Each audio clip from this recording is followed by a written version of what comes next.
Hi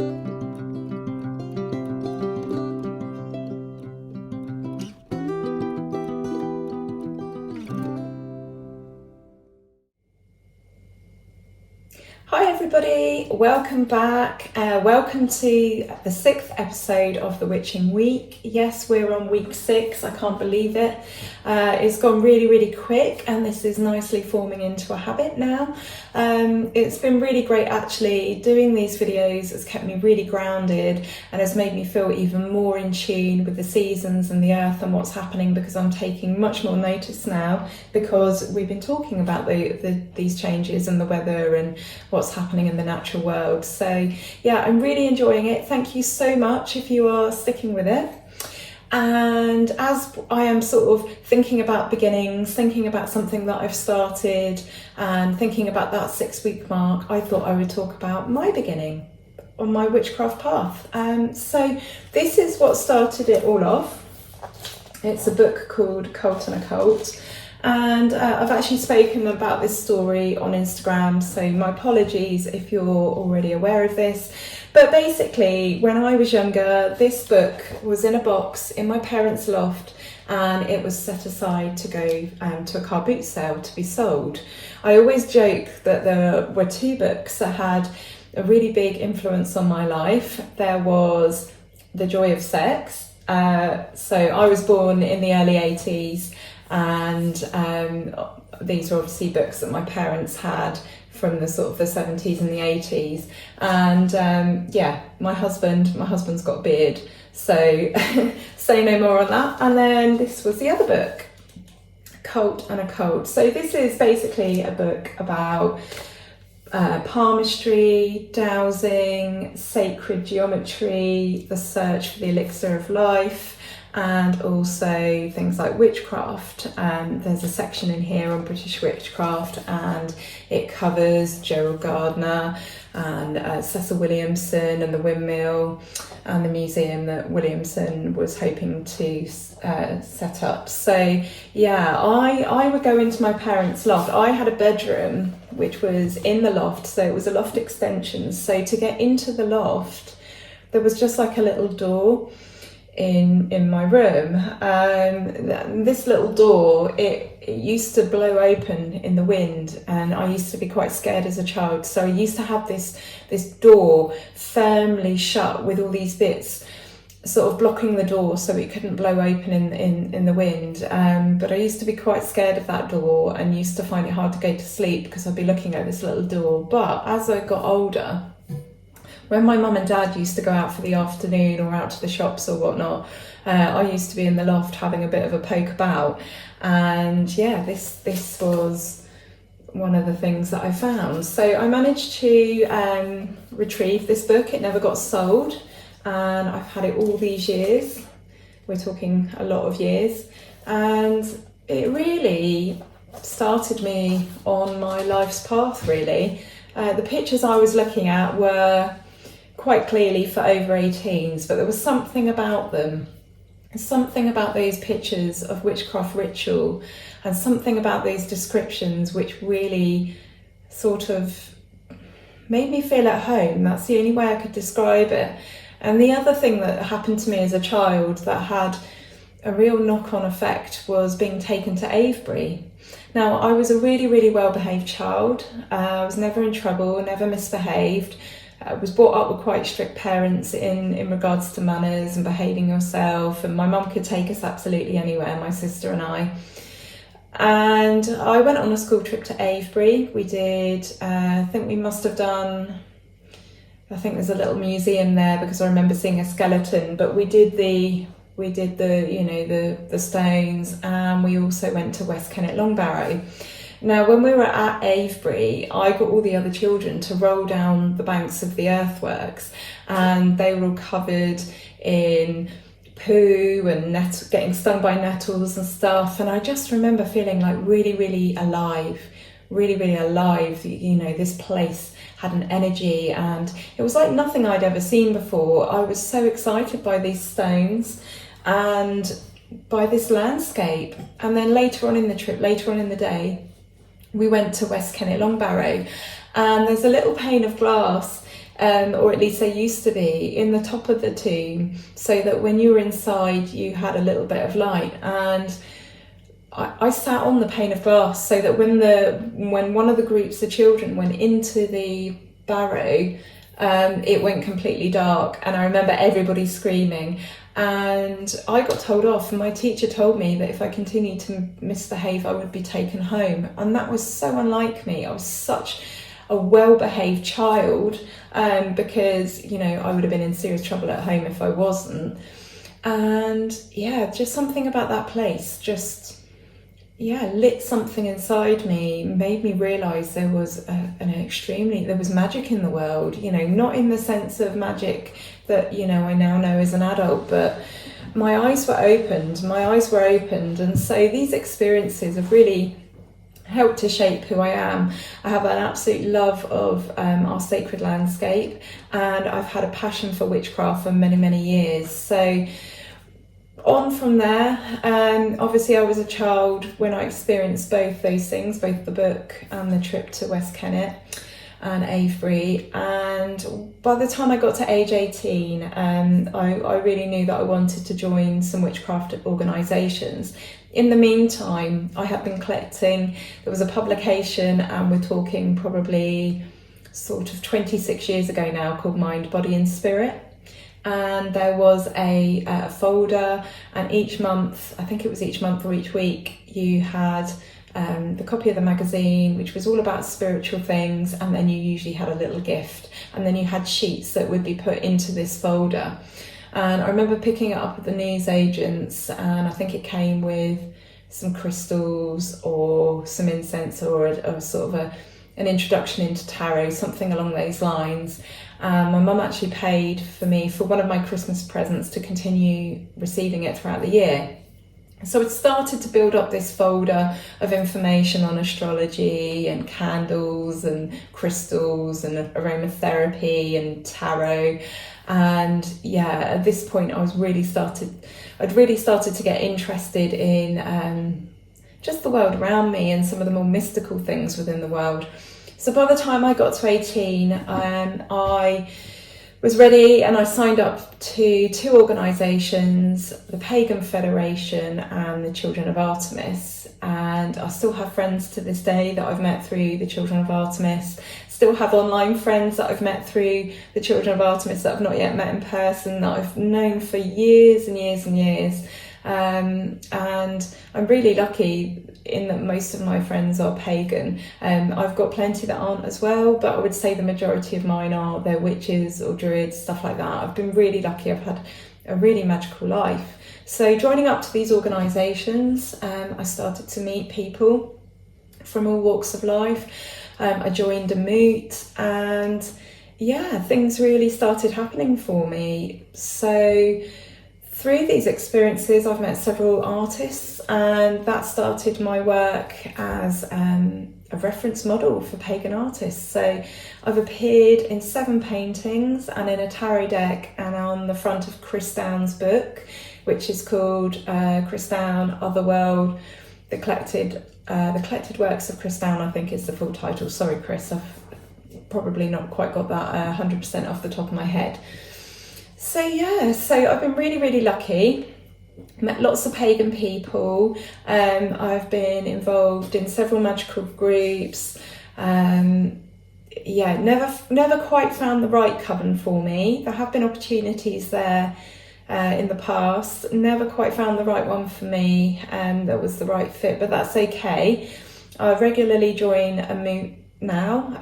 So I have a group of pagan friends where I live. And the ride has been absolutely brilliant. I'm trying to think what else I can say really on this subject. People ask me a lot about my pagan path. As many of you know, I've contributed articles to Witchology magazine.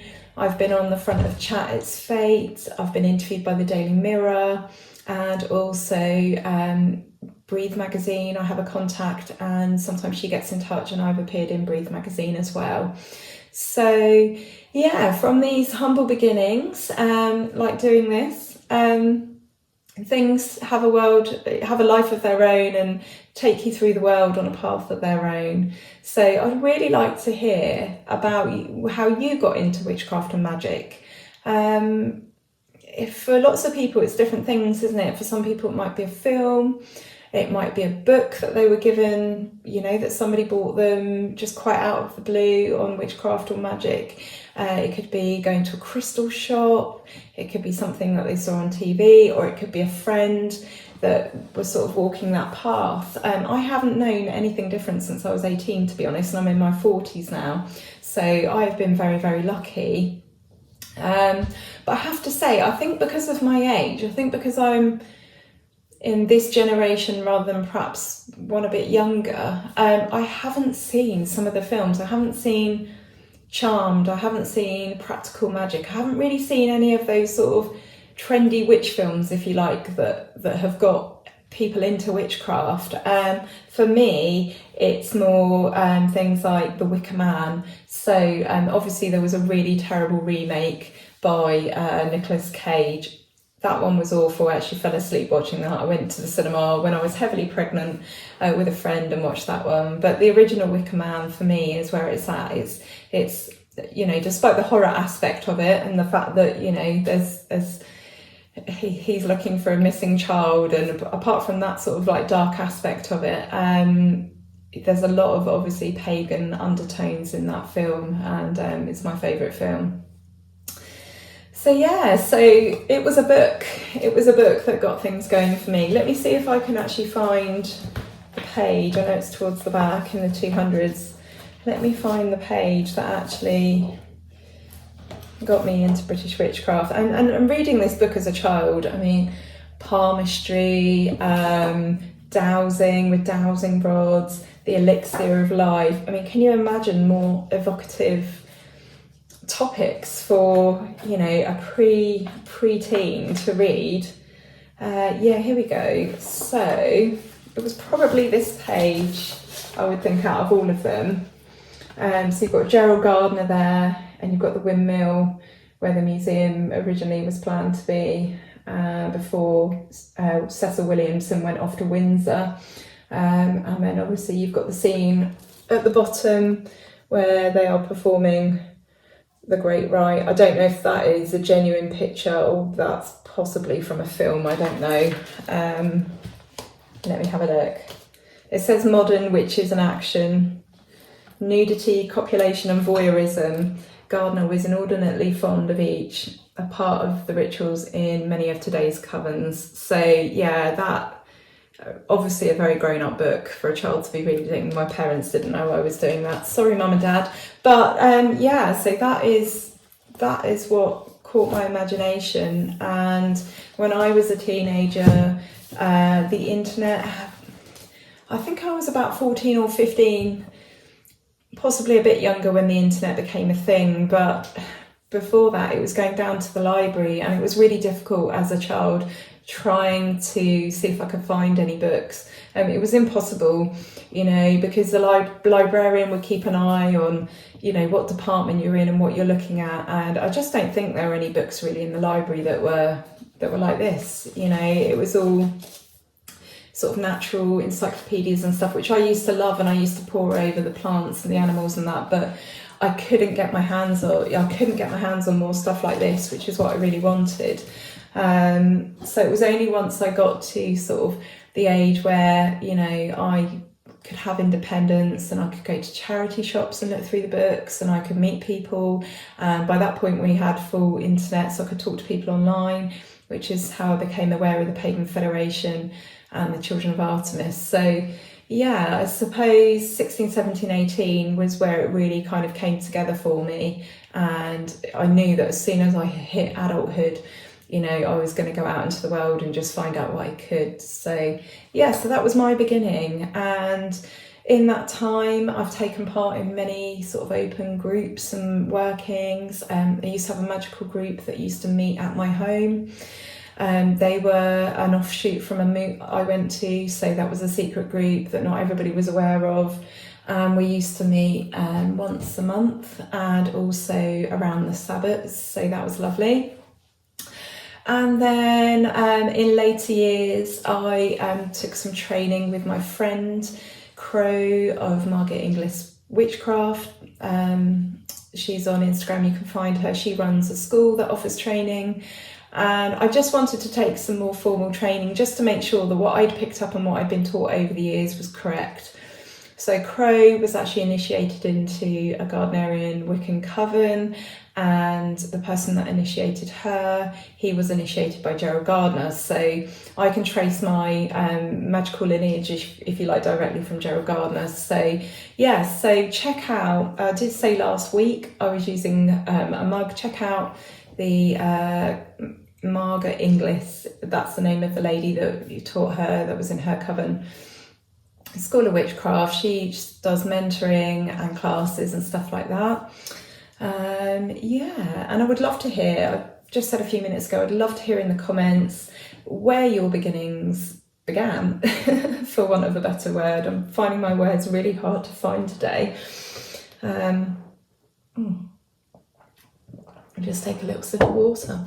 So, not much has happened this week, not much of note. I was talking to my mum this morning though. I've mentioned her before. She lives in Warboys in Cambridgeshire, and they've had a golden eagle.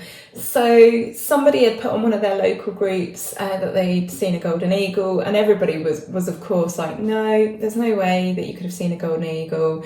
It's probably a red kite, blah, blah, blah. Well, this person was coming up with lots of reasons why. It wasn't a red kite, wasn't this, wasn't that, wasn't a buzzard.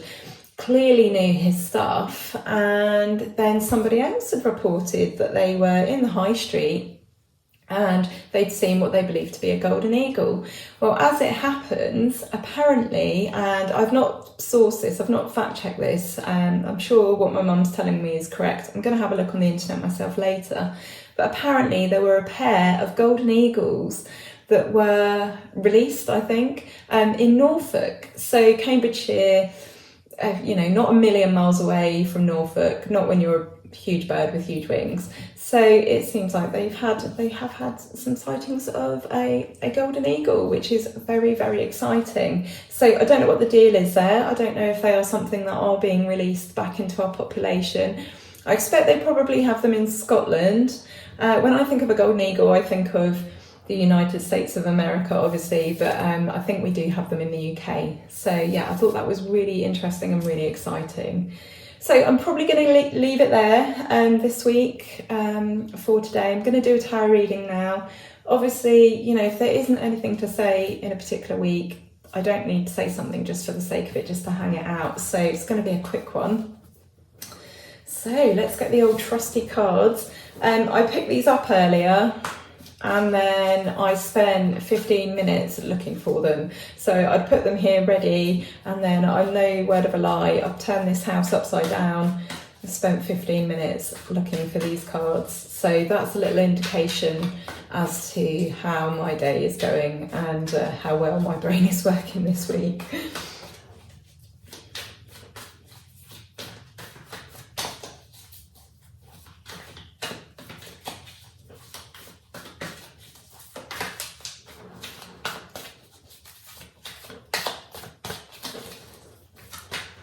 A really good shuffle while I think about what the advice is going to be for us for the week ahead.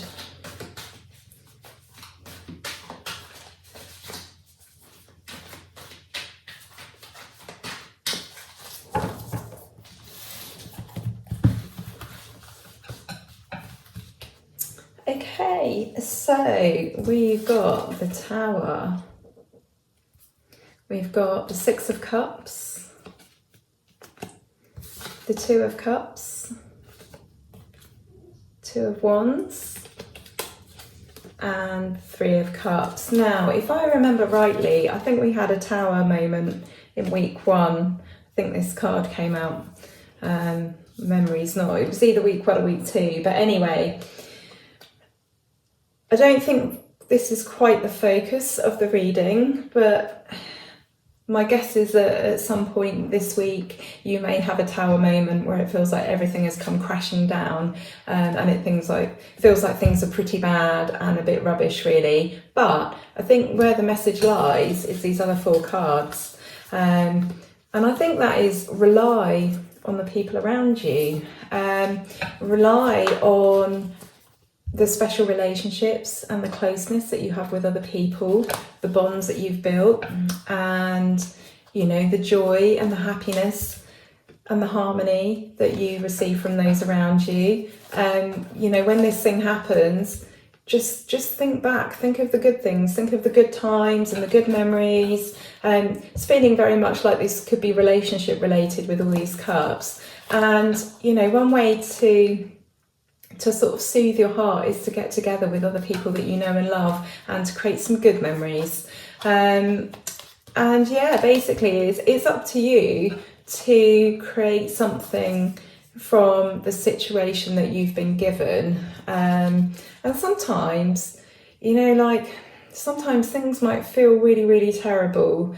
They might come crashing down, they might not go the way that you want them to, it might feel like a complete disaster, but there's always a way to rebuild. There's always a way to take what you've got, to take the foundation, to take the ashes, and to see what you've got left and to create something that is actually much better than what you had before. So the message there is to, not use the people around you, that sounds awful, but to use the relationships around you to help you get over that tower moment, to help you work through it and to help you find some equilibrium and balance after that tower moment. And despite the tower card, it feels like a really lovely reading.